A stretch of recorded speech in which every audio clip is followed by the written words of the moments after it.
வணக்கம். பொன்னியின் செல்வன் 9ஆம் அத்தியாயம். இது இலங்கை. மறுபடியும் வந்தியத்தேவன் கண் விழித்த போது அவன் எதிரேயும் சுற்றிலும் தோன்றிய காட்சி அவனை பிரமிக்கச் செய்தது. கிழக்கே வானமுகட்டில் சூரியன் உதயமாகிக் கொண்டிருந்தான். அங்கே கடல் உருக்கிவிட்ட தங்கக்கடலாகி தகதகவென்று திகழ்ந்தது. உதயகுமாரி தங்க பட்டாடை புனைந்து கொண்டு ஜொலித்தாள். அவனுக்கு எதிரே படகு போய்கொண்டிருந்த திசையில் ஒரு மரகதத் தீவு நீல கடலாடை போர்த்து கொண்டு விளங்கியது. வலப்புறத்தில் அதே மாதிரி இன்னொரு பச்சை வர்ண பூமி பிரதேசம் காணப்பட்டது. அது 4 புறமும் கடல் சூழ்ந்த தீவா அல்லது நீண்டு பரந்து வியாபித்துள்ள பூமி பிரதேசமா என்று நன்றாக தெரியவில்லை. 2 மரகத பிரதேசங்களுக்கும் ஊடே பார்த்தால் தூரத்தில் அத்தகைய இன்னும் பல தீவுகள் பச்சை நிறத்தின் பல்வேறு வகை கலவைகளுக்கு உதாரணமாக தோன்றிக் கொண்டிருந்தன. படகிலிருந்தபடியே 4 புறமும் சுற்றி பார்த்தால் வானவில்லின் 7 வித வர்ணங்களும் அதன் 7000 வகை கலவை நிறங்களும் திகழ்ந்தன. மொத்தத்தில் அந்த காட்சி கண்ணெதிரே காணும் உண்மை காட்சியாகவே தோன்றவில்லை. ஓவிய கலையில் தேர்ந்த அமர கலைஞன் ஒருவன், இதோ சொர்க்கலோகம் எப்படி இருக்கும் என்று காட்டுகிறேன் என்று சபதம் பூண்டு தீட்டிய வர்ண சித்திர அற்புதம் போலவே தோன்றியது. இந்த காட்சியை கண்டு மெய்மறந்து நினைவிழந்திருந்த வந்தியத்தேவனுடைய செவியில், இது சொர்க்கம் அல்ல, இது இலங்கை என்ற வார்த்தைகள் விழுந்து அவனை விழிப்படையச் செய்தன. ஆம், இது சொர்க்கமோ என்று நான் சந்தேகித்தது உண்மைதான் என்றான் வந்தியத்தேவன். இது சொர்க்க பூமி அல்ல, ஆனால் சொர்க்கம் போன்ற பூமி. இந்த சொர்க்கத்தை நரகமாக்குவதற்கு மனிதர் உருக்கொண்ட அசுரர்கள் வெகு காலமாக பிரயத்தனப்பட்டு வருகிறார்கள் என்றாள் பூங்குழலி. யாரை அசுரர்கள் என்று சொல்லுகிறாய் என்றான். உன்னைப்போல் யுத்தமே தொழிலாக கொண்டவர்களைத்தான். பொன்னியின் செல்வர் கூடவா? அவரை பற்றி என்னை எதற்காக கேட்கிறாய்? இளவரசரை பற்றி விசாரித்து சொல்வதாக கூறினாயே. அவர் இருக்கக்கூடிய இடத்தை விசாரித்து சொல்வதாக கூறினேன். அவர் மனிதரா, அசுரரா, தேவரா என்று கண்டுபிடித்து கூறுவதாக சொல்லவில்லையே. படகு தீவுகளை நெருங்கிக் கொண்டிருந்தது. கடல் நடுவே கேட்கும் ஓங்கார தொனிக்கு பதிலாக கடல் அலைகள் கரையிலே மோதும்போது உண்டாகும் சலசலப்பு சத்தம் கேட்கத் தொடங்கியது. என்ன சொல்கிறாய்? எதிரே தெரிகிறதே, அதுதான் பூதத்தீவு. வலப்புறத்தில் உள்ளது நாகத்தீவு. எங்கே போகட்டும்? நாகத்தீவிலேயே உன்னை கொண்டு போய் இறக்கி விட்டு விடட்டுமா? விசாரித்து கொண்டு போகிறாயா? இல்லை, பூதத்தீவுக்கே போகலாம். கொஞ்ச நேரம் தாமதமானாலும் இளவரசர் எங்கே இருக்கிறார் என்று தெரிந்து கொண்டு போவதுதான் நல்லது. அப்படியானால் சரி, நீ எனக்கு கொடுத்த வாக்குறுதி ஞாபகம் இருக்கட்டும். சிறிய தீவின் கரையில் வந்து படகு நின்றது. படகை பார்த்து கொள்ளும்படி வந்தியத்தேவனிடம் சொல்லிவிட்டு பூங்குழலி அந்த மரகத தீவுக்குள்ளே சென்றாள். வந்தியத்தேவன் அவள் சென்ற திக்கை பார்த்தான். பச்சை மரங்களுக்கு இடையில் அவள் விரைவில் மறைந்து விட்டாள். போதத்தீவு மக்களின் வாக்கில் மருவி பூதத்தீவாக மாறியது பற்றி வந்தியத்தேவன் முதலில் சிந்தித்தான். பிறகு அத்தீவுக்குள்ளே இப்போது குடியிருக்கும் பூதம் எப்படிப்பட்ட பூதமாயிருக்கும் என்று எண்ணமிட்டான். பின்னர் இந்த அதிசயமான பெண்ணின் உள்ளத்தில் மறைந்திருக்கும் மர்மம் என்னவாயிருக்கும் என்று வியந்தான். பூங்குழலி கூறியபடி ஒரு நாழிகைக்குள் திரும்பி வந்தாள். படகில் ஏறிக்கொண்டு வந்தியத்தேவனையும் ஏறிக்கொள்ளச் சொன்னாள். நாகத்தீவை நோக்கி படகு சென்றது. விசாரித்து விஷயத்தை தெரிந்து கொள்ள முடிந்ததா என்று வல்லவரையன் கேட்டான். முதன் மந்திரி அநிருத்த பிரம்மராயர் பொன்னியின் செல்வரை பார்ப்பதற்காக மாந்தோட்டத்துக்கு வந்திருக்கிறாராம். நேற்றைக்கு இளவரசரும் மாந்தோட்டத்துக்கு வந்திருக்க வேண்டும். எத்தனை நாள் மாந்தோட்டத்தில் இருப்பார் என்று தெரியாது. நீ அங்கே போய் தெரிந்து கொள்ளலாம் என்றாள் பூங்குழலி. மாதோட்டம் இங்கிருந்து எத்தனை தூரம் இருக்கும்? 5-6 காத தூரம் இருக்கும். வழியெல்லாம் ஒரே காடு. கோடிக்கரை காடு மாதிரி இருக்கும் என்று நினைக்காதே. வானை எட்டும் மரங்கள் அடர்ந்த காடு. பட்டப்பகலில் சில இடங்களில் இருட்டாக இருக்கும். யானை கூட்டங்களும் வேறு துஷ்ட மிருகங்களும் உண்டு. நீ ஜாக்கிரதையாக போய்ச் சேர வேண்டும். காட்டில் வழிகாட்டுவதற்கு உன்னை போல் ஒரு கெட்டிக்கார பெண் மட்டும் இருந்தால் என்று வல்லவரையன் பெருமூச்சு விட்டான். அப்போது நீ ஒருவன் என்னத்திற்காக? ஓலையை என்னிடம் கொடுத்துவிடு, நானே கொண்டு போய் கொடுக்கிறேன். இல்லை, முடியாது, ஏதோ பைத்தியக்காரியைப் போல் பேசுகிறேன். என்னால் முடியவே முடியாது. இளைய பிராட்டியிடம் ஒப்பு கொண்டு வந்தாய் அல்லவா, அதை நீதான் செய்து முடிக்க வேண்டும் என்றாள். ஆகட்டும் பூங்குழலி, நானே செய்து முடிப்பேன். இன்னொருவர் கெஞ்சி கேட்டாலும் கொடுக்க மாட்டேன். நீ இவ்வளவு உதவி செய்தனையே, அதுவே போதும். படகு நாகத்தீவை நெருங்கி கொண்டிருந்தது. பூங்குழலியின் கைகள் துடுப்பை வழக்கம் போல் வலித்து கொண்டிருந்தன. ஆனால் அவளுடைய உள்ளம் வேறு எங்கேயோ கனவு லோகத்தில் சஞ்சரித்து கொண்டிருந்தது என்பது முகத்தில் தெரிந்தது. சமுத்திரகுமாரி என்று வந்தியத்தேவன் அழைக்கவும் அவள் திடுக்கிட்டு இவ்வுலகுக்கு வந்தாள். ஏன் கூப்பிட்டாய் என்று கேட்டாள். ஏதோ என்னிடம் பிரதி உபகாரத்தை எதிர்பார்ப்பதாக சொன்னாயே, அதை இப்போது சொன்னால்தான் சொன்னது. இதோ கரை நெருங்கி வருகிறது. பூங்குழலி உடனே மறுதளிக்கவில்லை. சிந்திப்பதாக தோன்றியது. ஆகையால் வந்தியத்தேவன் தைரியம் கொண்டு மேலும் கூறினான். நீ எனக்கு செய்த உதவி மிக பெரியது. எனக்கு மட்டும் நீ உதவவில்லை, சோழ சாம்ராஜ்யத்துக்கே உதவி புரிந்திருக்கிறாய். சோழ சக்கரவர்த்தியின் குலத்துக்கு மாபெரும் உதவி புரிந்திருக்கிறாய். இதற்கு பிரதியாக நான் ஏதாவது செய்யாவிட்டால் என் மனம் நிம்மதி அடையாது என்றான். இதையெல்லாம் நீ உண்மையாக சொல்லுகிறாயா, அல்லது உலகத்திலுள்ள மற்ற ஆண் மக்களைப் போல வஞ்சகம் பேசுகிறாயா? சமுத்திரராஜன் அறிய சத்தியமாய் சொல்கிறேன். அதாவது தண்ணீரில் எழுதி வைக்கிறேன் என்கிறாய். ஆகாசவாணியும் பூமாதேவியும் அஷ்டதிக்கு பாலகர்களும் சூரிய சந்திரர்களும் அறிய ஆணையிட்டு சொல்கிறேன். உன்னுடைய சத்தியத்தையும் ஆணையையும் நம்பி நான் சொல்லவில்லை. பொய் சொல்லும் வஞ்சகர்களை சத்தியத்துக்கும் ஆணைக்கும் மட்டும் பயந்து விடுவார்களா என்ன? உன்னை முதன்முறை பார்த்தவுடனேயே நீ நல்லவன் என்று எனக்கு தோன்றியது. ஆகையினாலே சொல்கிறேன். முதலில் தோன்றிய எண்ணம்தான் எப்போதும் மேலானது. அதை நீ மாற்றிக்கொள்ள வேண்டாம். பொன்னியின் செல்வரை பார்த்து அவரிடம் ஓலையை கொடுத்த பிறகு சொல்ல வேண்டியதையெல்லாம் சொல்லி பேச வேண்டியதெல்லாம் பேசிய பிறகு அவர் அவகாசத்துடன் இருக்கும்போது சமுத்திரகுமாரியை உங்களுக்கு ஞாபகம் இருக்கிறதா என்று கேள். ஞாபகம் இருக்கிறது என்று அவர் சொன்னால் அவள்தான் எனக்கு படகு வலித்து கொண்டு வந்து இலங்கையில் இறக்கிவிட்டாள் என்று கூறு. பூங்குழலி, அவ்வளவு உயரத்திலேயா நீ பறக்க பார்க்கிறாய்? சிட்டுக்குருவி ஒன்று ககன ராஜாவாகிய கருடன் பறக்கும் இடத்துக்கு நானும் போவேன் என்று பறக்க தொடங்கலாமா? இது உனக்கு நல்லதல்லவே. இவ்வாறு வந்தியத்தேவன் மனதில் எண்ணிக்கொண்டான். வெளிப்படையாக இதை சொல்லத்தானா இவ்வளவு தயங்கினாய்? என்னமோ பெரிதாக கேட்கப் போகிறாய் என்று நினைத்தேன். இளவரசரிடம் கட்டாயம் நான் சொல்கிறேன். அவர் கேட்காமற் போனாலும் நானே சொல்கிறேன் என்றான். ஐயையோ, அவர் கேட்காவிட்டால் நீயாக ஒன்றும் சொல்ல வேண்டாம். அதெல்லாம் முடியாது. சொல்லித்தான் தீருவேன். என்ன சொல்லுவாய்? நடந்தது நடந்தபடிதான் சொல்வேன். இளவரசே, பொன்னியின் செல்வரே, சமுத்திரகுமாரியை உங்களுக்கு ஞாபகம் இருக்கிறதல்லவா?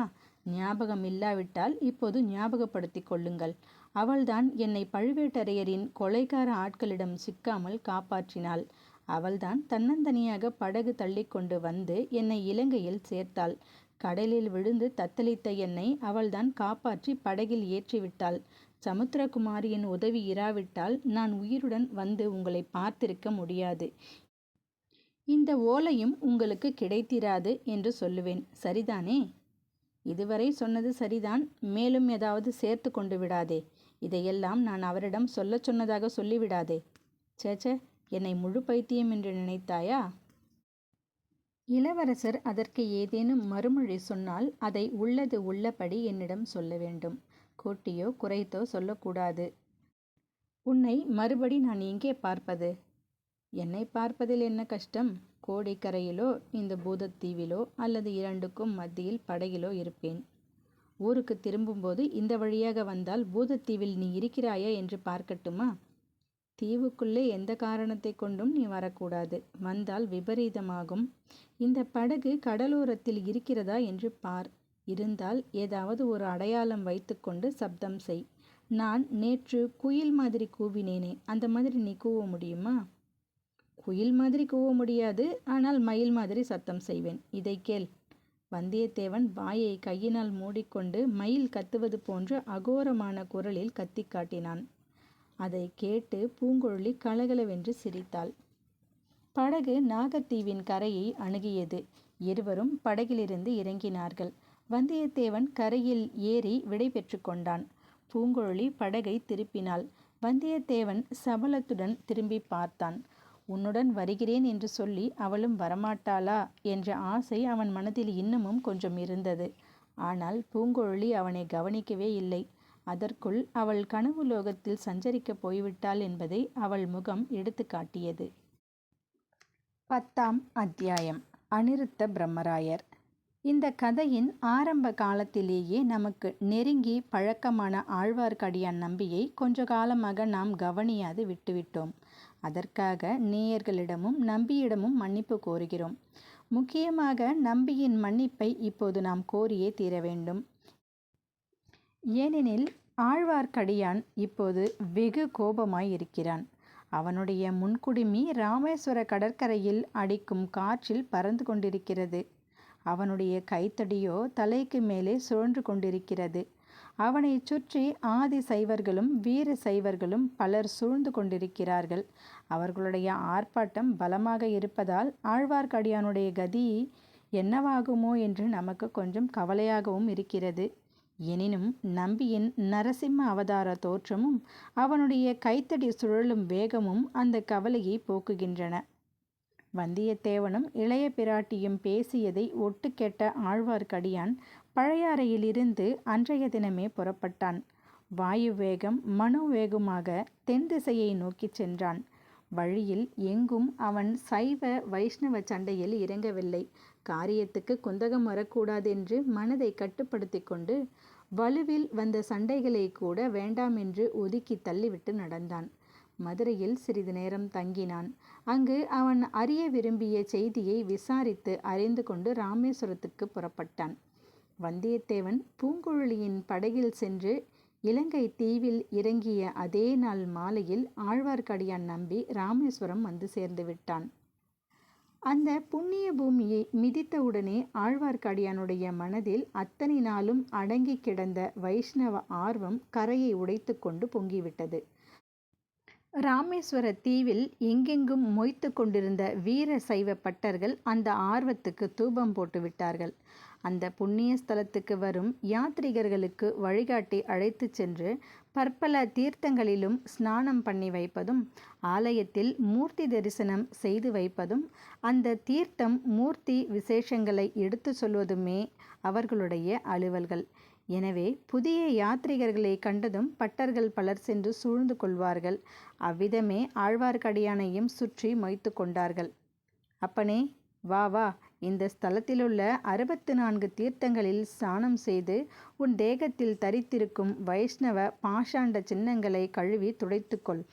ராமரின் பிரம்மஹத்தி தோஷத்தை போக்கிய ஸ்தலம் அல்லவா இது? வைஷ்ணவ பாஷாண்ட மத சின்னங்களை நீ அணிந்ததினால் ஏற்பட்ட பாவங்களையும் போக்கிக் கொள்ளலாம் என்று ஒரு பட்டர் விந்நியாசமாக பேசினார். இன்னொருவர் குறுக்கிட்டு, ராம தீர்த்தம், லக்ஷ்மண தீர்த்தம், ஆஞ்சநேய தீர்த்தம், சுக்ரீவ தீர்த்தம், இப்படி 64 தீர்த்தங்கள் இருக்கின்றன. ஒவ்வொருவரும் அந்த தீர்த்தத்தில் தலைமூழ்கி அவரவர்களுடைய தோஷத்தை போக்கிக் கொண்டார்கள். நீ என்னுடன் முதலில் ஆஞ்சநேய தீர்த்தத்துக்கு வா. வைஷ்ணவ சின்ன தோஷத்துக்கு சரியான சங்கல்பம் பண்ணி வைக்கிறேன் என்றார். மற்றொரு பட்டர், அப்பனே, இவர்கள் சொல்வதை கேளாதே. ராமர் ராவணனை கொன்ற பிரம்மஹத்தி தோஷத்தை போக்கிக் கொள்வதற்காக சமுத்திர மணலை பிடித்து வைத்து சிவலிங்கமாக்கி பூஜித்த இடத்துக்கு உன்னை நேராக அழைத்து போகிறேன் என்றார்.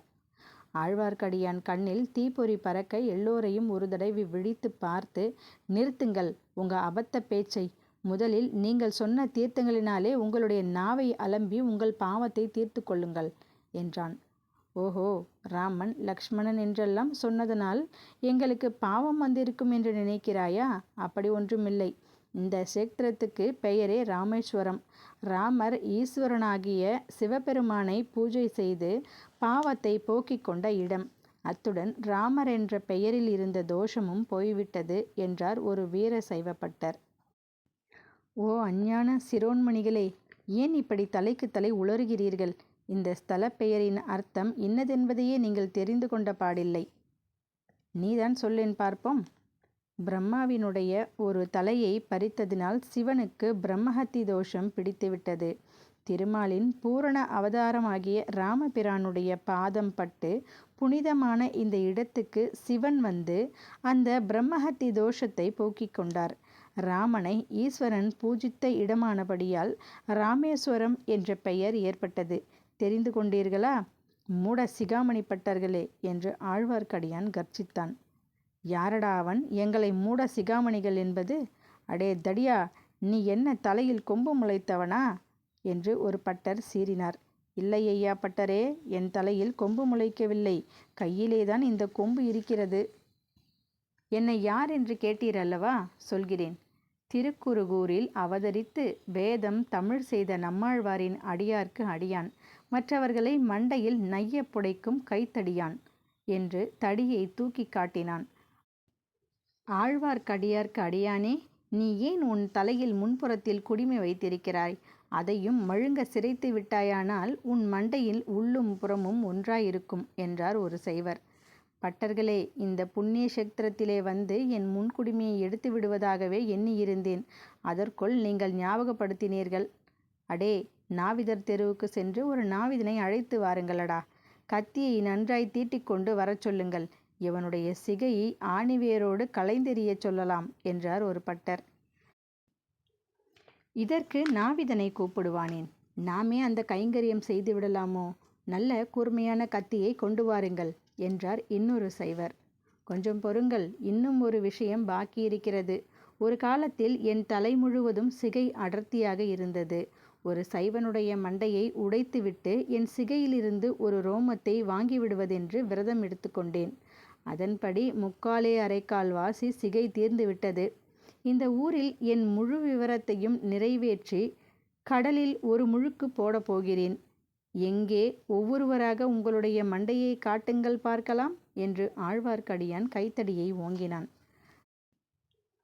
இதற்கு நாவிதனை கூப்பிடுவானேன்? நாமே அந்த கைங்கரியம் செய்து விடலாமோ? நல்ல கூர்மையான கத்தியை கொண்டு வாருங்கள் என்றார் இன்னொரு சைவர். கொஞ்சம் பொறுங்கள், இன்னும் ஒரு விஷயம் பாக்கியிருக்கிறது. ஒரு காலத்தில் என் தலை முழுவதும் சிகை அடர்த்தியாக இருந்தது. ஒரு சைவனுடைய மண்டையை உடைத்துவிட்டு என் சிகையிலிருந்து ஒரு ரோமத்தை வாங்கிவிடுவதென்று விரதம் எடுத்துக்கொண்டேன். அதன்படி 3/4 வாசி சிகை தீர்ந்து விட்டது. இந்த ஊரில் என் முழு விவரத்தையும் நிறைவேற்றி கடலில் ஒரு முழுக்கு போடப் போகிறேன். எங்கே ஒவ்வொருவராக உங்களுடைய மண்டையை காட்டுங்கள் பார்க்கலாம் என்று ஆழ்வார்க்கடியான் கைத்தடியை ஓங்கினான். அடடே, இந்த வைஷ்ணவன் என்ன துடுக்காக பேசுகிறான் என்று சொன்னார் ஒருவர். எங்கள் எல்லோருடைய மண்டையையும் உடைத்து விடுவாயா? உன்னால் முடியுமா என்று கூறினார் இன்னொருவர். முடியாமலா 3/4 பங்கு சிகையை எடுத்து விட்டிருக்கிறேன் என்று கூறி ஆழ்வார்க்கடியான் தடியை வேகமாக சுழற்றத் தொடங்கினான். அடியுங்கள், பிடியுங்கள், கட்டுங்கள், வெட்டுங்கள் என்று தலைக்கு தலை கத்தினார்களே தவிர அக்கூட்டத்தில் யாரும் ஆழ்வார்க்கடியானுக்கு அருகில் நெருங்கவில்லை. அச்சமயம் வெகு சமீபத்தில் எழுந்த ஒரு கோஷம் அவர்கள் எல்லோருடைய கவனத்தையும் கவர்ந்தது. திரிபுவன சக்கரவர்த்தி சுந்தர சோழ பராந்தகரின் மகாமான்ய முதன் மந்திரி அனிருத்த பிரம்மாதி ராஜர் வருகிறார், பராக் பராக். எல்லோரும் திகைத்து போய் கோஷம் வந்த திசையை நோக்கினார்கள். ஆழ்வார்க்கடியான் எல்லோரிலும் அதிகமாக திகைத்து தனது கைத்தடியை கக்கத்தில் வைத்து கொண்டு பார்த்தான். அவர்கள் நின்று சண்டையிட்ட இடம் ராமேஸ்வர கோயில் மதிலின் ஓரமான ஒரு முடுக்கு. அந்த முடுக்கு திரும்பியதும் எதிரே விரிந்து பரந்த கடல். அக்கடலின் காட்சியோ கண்கொள்ளாத அற்புத காட்சியாய் இருந்தது. பெரிய பெரிய மரக்கலங்கள், நாவாய்கள், சிறிய கப்பல்கள், படகுகள், ஓடங்கள், வள்ளங்கள், வத்தைகள், கட்டுமரங்கள் ஆகியவை நெடுகிலும் வரிசை வரிசையாக கண்ணுக்கெட்டிய தூரம் காணப்பட்டன. பாய்மரங்களிலிருந்து படபடவென்று காற்றில் அடித்து கொண்டு பறந்த வெண்ணிற பாய்கள் கடலையும் வானத்தையும் தூரத்திலே திட்டு திட்டாக தோன்றிய பல தீவுகளையும் பெரும்பாலும் மறைத்து கொண்டிருந்தன. மேலே சொன்னவாறு கட்டியங்கூறிக்கொண்டு காவல் வீரர்கள் முன்னும் பின்னும் தொடர சோழ சாம்ராஜ்யத்தின் புகழ்பெற்ற முதன் மந்திரி, அடடே, இந்த வைஷ்ணவன் என்ன துடுக்காக பேசுகிறான் என்று சொன்னார் ஒருவர். எங்கள் எல்லோருடைய மண்டையையும் உடைத்து விடுவாயா? உன்னால் முடியுமா என்று கூறினார் இன்னொருவர். முடியாமலா 3/4 பங்கு சிகையை எடுத்து விட்டிருக்கிறேன் என்று கூறி ஆழ்வார்க்கடியான் தடியை வேகமாக சுழற்றத் தொடங்கினான். அடியுங்கள், பிடியுங்கள், கட்டுங்கள், வெட்டுங்கள் என்று தலைக்கு தலை கத்தினார்களே தவிர அக்கூட்டத்தில் யாரும் ஆழ்வார்க்கடியானுக்கு அருகில் நெருங்கவில்லை. அச்சமயம் வெகு சமீபத்தில் எழுந்த ஒரு கோஷம் அவர்கள் எல்லோருடைய கவனத்தையும் கவர்ந்தது. திரிபுவன சக்கரவர்த்தி சுந்தர சோழ பராந்தகரின் மகாமான்ய முதன் மந்திரி அனிருத்த பிரம்மாதிராஜர் வருகிறார், பராக் பராக். எல்லோரும் திகைத்து போய் கோஷம் வந்த திசையை நோக்கினார்கள். ஆழ்வார்க்கடியான் எல்லோரிலும் அதிகமாக திகைத்து தனது கைத்தடியை கக்கத்தில் வைத்து கொண்டு பார்த்தான். அவர்கள் நின்று சண்டையிட்ட இடம் ராமேஸ்வர கோயில் மதிலின் ஓரமான ஒரு முடுக்கு. அந்த முடுக்கு திரும்பியதும் எதிரே விரிந்து பரந்த கடல். அக்கடலின் காட்சியோ கண்கொள்ளாத அற்புத காட்சியாய் இருந்தது. பெரிய பெரிய மரக்கலங்கள், நாவாய்கள், சிறிய கப்பல்கள், படகுகள், ஓடங்கள், வள்ளங்கள், வத்தைகள், கட்டுமரங்கள் ஆகியவை நெடுகிலும் வரிசை வரிசையாக கண்ணுக்கெட்டிய தூரம் காணப்பட்டன. பாய்மரங்களிலிருந்து படபடவென்று காற்றில் அடித்து கொண்டு பறந்த வெண்ணிற பாய்கள் கடலையும் வானத்தையும் தூரத்திலே திட்டு திட்டாக தோன்றிய பல தீவுகளையும் பெரும்பாலும் மறைத்து கொண்டிருந்தன. மேலே சொன்னவாறு கட்டியங்கூறிக்கொண்டு காவல் வீரர்கள் முன்னும் பின்னும் தொடர சோழ சாம்ராஜ்யத்தின் புகழ்பெற்ற முதன் மந்திரி அன்பில் அனிருத்த பிரம்மராயர் ராஜ கம்பீரத்துடன் ஒரு படகில் வந்து கொண்டிருந்தார். கரையில் கோயில் மதில் ஓரமாக நடந்து கொண்டிருந்த சச்சரவை அவர் கவனித்தார். கூட்டத்தின் நடுவில் கக்கத்தில் தடியுடன் பரம சாதுவைப் போல் நின்ற ஆழ்வார்க்கடியானை கையினால் சமிஞ்ஞை செய்து அருகில் அழைத்தார். ஆழ்வார்க்கடியான் பயபக்தியுடன் கையை கட்டிக்கொண்டு கடற்கரை ஓரம் சென்று நின்றான். திருமலை, இது என்ன தெருக்கூத்து என்றார் அனிருத்தர். குருவே, எல்லாம் கபட நாடக சூத்திரதாரியான அந்த கண்ணனின் திருக்கூத்துதான். என் கண்களில் காண்பதை நான் நம்புவதா இல்லையா என்றே தெரியவில்லை. நான் காண்பது கனவா அல்லது எல்லாம் வெறும் மாயையா? திருமலை, உன்னை பரம வைஷ்ணவன் என்று நினைத்தேன். எப்போது பிரபஞ்சத்தை மித்தை என்று சொல்லும் மாயாவாதியானாய்? குருவே, பரம வைஷ்ணவ பரம்பரையில் அவதரித்த தாங்கள் சைவ சமயி ஆகும்போது நான் ஏன் மாயாவதி ஆகக்கூடாது? என்னுடைய பெயரை மாற்றிக்கொண்டு ஸ்ரீ சங்கர பகவத் பாதாச்சாரியாரின் அடியார்க்கு அடியான் ஆகிவிடுகிறேன். பொறு, நான் சைவ சமயி ஆனதாக யார் சொன்னது? தங்கள் திருமேனியில் உள்ள சின்னங்கள் சொல்கின்றன. ஆஹா திருமலை, நீ இன்னும் முன்போலவே இருக்கிறாய். புறச்சின்னங்களுக்கே முக்கியம் கொடுக்கிறாய். நெற்றியில் இடுகிற சந்தனத்தை சாய்த்து இட்டால் என்ன, நிமிர்த்தி இட்டால் என்ன? குருவே, நான் ஒன்றும் அறியாதவன். எது முக்கியம் எது அமுக்கியம் என்று தெரியாதவன். தாங்கள்தான் என்னை தெளிவித்து ஆட்கொள்ள வேண்டும். எல்லாம் தெளிவிக்கிறேன். நான் தங்கும் இடத்துக்கு வந்து சேர். அதோ கடலில் ஒரு சிறிய தீவு தெரிகிறது, பார்த்தாயா? அங்கேயுள்ள மண்டபத்துக்கு வா. குருவே, இதோ இந்த சண்டைக்கார சைவர்கள் என்னை வரவிட வேண்டுமே என்று ஆழ்வார்க்கடியான் சொல்லி கையினால் அவர்களை சுட்டி காட்டினான். அதுவரை சும்மா இருந்த வீர சைவர்கள் உடனே நெருங்கி வந்தார்கள். பிரம்மாதிராஜரே, இந்த வைஷ்ணவன் எங்கள் மண்டைகளை உடைத்து விடுவானாம். இவனை தக்கபடி தண்டிக்க வேண்டும் என்று ஒருவர் ஆரம்பித்தார். மற்றவர்கள் தலைக்கு தலை பேசலானார்கள். இவனுக்கு தண்டனை நான் கொடுக்கிறேன், நீங்கள் போகலாம் என்றார் அனிருத்தர். இதனால் அவர்கள் திருப்தி அடையவில்லை. நாங்களே இவனுக்கு தண்டனை கொடுக்கக்கூடாதா? இவனுடைய முன்குடுமியை சிரைத்து இவனுடைய ஊர்த்வ சின்னங்களை எல்லாம் அழித்து இவனை கிணற்றில் போட்டு முழுக்காட்டி என்று அடுக்கினான் ஒருவன். என்ன சொன்னீர்கள் என்று ஆழ்வார்க்கடியான் கண்களில் தீ எழ திரும்பி நோக்கினான். அனிருத்த பிரம்மராஜர் அப்போது, பட்டர்மணிகளே, இவன் பெரிய முரடன். இவனை தண்டிக்க உங்களால் ஆகாது. நான் பார்த்து கொள்கிறேன் என்றார். பிறகு தம்மை தொடர்ந்து வந்த படகில் இருந்த அகப்பரிவார வீரர்களை பார்த்து, உங்களில் 8 பேர் இறங்கி இவனை நம்மிடத்துக்கு கொண்டு வாருங்கள் என்றார். அவ்வளவுதான். மறுகணம் வீரர்கள் 8 பேர் கரையில் குதித்தார்கள். ஆழ்வார்க்கடியானை சூழ்ந்து கொண்டு நின்றார்கள். படகு மேலே சென்றது. படை வீரர்கள் புடைசூழ ஆழ்வார்க்கடியானும் போனான். பட்டர்களும் மற்றவர்களும் அந்த வைஷ்ணவனுடைய முரட்டுத்தனத்தை குறித்து பலவாறு பேசிக்கொண்டு கலைந்து போனார்கள்.